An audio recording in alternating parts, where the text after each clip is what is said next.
Setiap kali kita makan nasi, pernah kebayang nggak sih perjalanan luar biasa di baliknya? Jadi dari sawah sampai ada di piring kita itu, ada pertarungan sengit melawan waktu dan alam, di mana setiap detiknya itu benar-benar berharga. 10%. Nah, angka ini bukan sembarang angka. Ini adalah jumlah hasil panen padi yang bisa hilang, tapi sebenarnya bisa kita selamatkan. Ini jadi bukti betapa pentingnya teknologi dan sistem yang lebih baik buat menjaga stok makanan kita semua. Yap, kali ini kita akan telusuri kisah di balik angka 10% itu. Sebuah cerita tentang inovasi, ketahanan pangan, dan sebuah perjalanan hebat untuk menyelamatkan, setiap butir padi. Kunci dari semua ini ada di satu istilah, penanganan pasca panen. Ini tuh semua proses yang terjadi setelah padi dipanen. Mulai dari panen, rontokin gabah, ngeringin, sampai ngangkut. Nah, disinilah pertarungan sesungguhnya buat nyelamatin hasil panen dimulai. Oke, ini dia rute perjalanan kita. Kita bakal mulai dari akar masalahnya, terus kita bedah solusinya satu persatu di setiap tahap penting. Mulai dari pemanenan, perontokan, pengeringan, sampai nanti kita lihat hasil akhirnya. Yuk, kita mulai dari masalah utamanya dulu. Nanam padi sampai siap panen itu kan udah perjuangan berat ya, tapi ternyata itu baru setengah jalan. Perjuangan yang sebenarnya baru aja dimulai. Coba lihat deh tantangan-tantangan ini. Di setiap langkah selalu ada resiko gabah hilang. Kualitasnya juga bisa anjlok, berasnya jadi pecah, warnanya jelek. Dan yang paling bikin deg-degan itu waktu.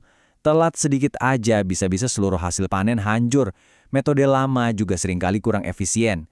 Oke, jadi kalau padinya udah siap, rintangan pertama yang harus ditaklukkan itu apa sih? Jawabannya adalah pemanenan itu sendiri. Nah, di sini kita bakal lihat evolusi teknologi yang keren banget. Dari alat sesederhana sabit sampai mesin-mesin yang canggih. Ini nih, contoh inovasi yang kelihatannya simple tapi dampaknya luar biasa. Cuma dengan ganti sabit biasa ke sabit yang ada geriginya, tingkat kehilangan gabah bisa turun lebih dari setengah. Dari 5,11% anjlok jadi 2,31%. Kok bisa? Jadi gerigi kecil ini tuh kayak menggigit batang padi pas dipotong. Jadi guncangannya minim dan gabahnya nggak gampang rontok. Detail kecil tapi hasilnya gede banget. Tapi ya tentu, sabit ada batasnya. Kalau lahannya luas banget, butuh kecepatan kan? Nah, disinilah mesin-mesin modern masuk dan ambil alih panggung. Ada macam-macam mesinnya nih, masing-masing punya keunggulan sendiri. Ada ripper, ini kayak sabit raksasa mekanis yang motongnya super cepat. Ada paddy mower, ini lebih fleksibel, bisa digendong dan bisa nekan biaya sampai 40%. Nah, yang paling inovatif itu stripper, yang kerjanya kayak menyisir gabah langsung dari batangnya. Efisien banget. Oke, padinya udah kepotong, terus gimana caranya misahin butiran gabah yang kecil dan berharga itu dari batangnya tanpa bikin mereka berceceran?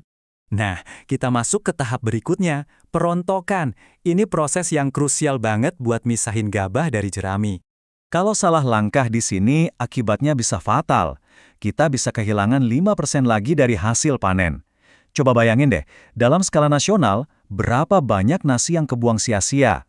Di sini juga teknologi terus berkembang loh.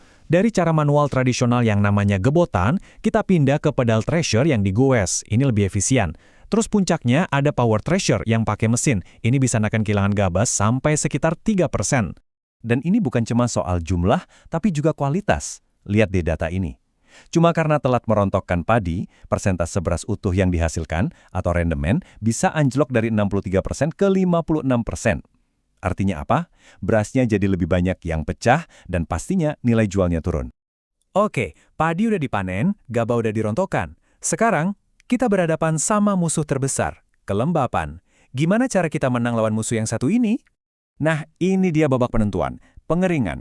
Gabah yang basah itu ibarat undangan terbuka buat jamur dan pembusukan. Kalau dibiarin, seluruh hasil panen bisa hancur dalam sekejap. Cara tradisional kan dijemur di bawah matahari. Tapi ya gitu, kita jadi bergantung banget sama cuaca dan hasilnya sering nggak konsisten. Solusi modernnya? Pakai pengering mekanis atau dryer. Dengan alat ini, suhu dan kelembaban bisa dikontrol penuh. Dan inilah buktinya. Lihat deh bedanya. Jauh banget kan? Pakai pengering mekanis, persentase butir utuh itu melonjak dari cuma 34,8% jadi hampir 65%. 2 kali lipat. Sementara itu, butir yang patah dan rusak turunnya drastis. Angka ini benar-benar nunjukin kekuatan teknologi yang sesungguhnya. Jadi, kesimpulannya jelas banget. Teknologi pengeringan modern itu bukan cuma nyelamatin hasil panen dari kerusakan, tapi juga naikin nilai dan kualitasnya secara drastis. Ini benar-benar game changer. Oke, setelah kita lihat semua inovasi tadi, sekarang coba kita tarik benang merahnya dan lihat gambaran besarnya. Dampaknya itu luar biasa. Kita bisa mengurangi limbah, meningkatkan kualitas beras, menghemat waktu dan tenaga petani, dan yang paling penting dari semuanya, ini memperkuat ketahanan pangan kita. Dengan pendekatan yang sistematis kayak gini, kita bisa menyelamatkan 10% hasil panen yang tadinya hilang. Itu angka yang sangat berarti buat dunia. Jadi pertanyaannya sekarang bukan lagi, bisakah kita berinovasi? Tapi, mampukah kita untuk tidak berinovasi? Apalagi dengan miliaran perut yang harus diisi setiap hari. Coba deh, pikirkan.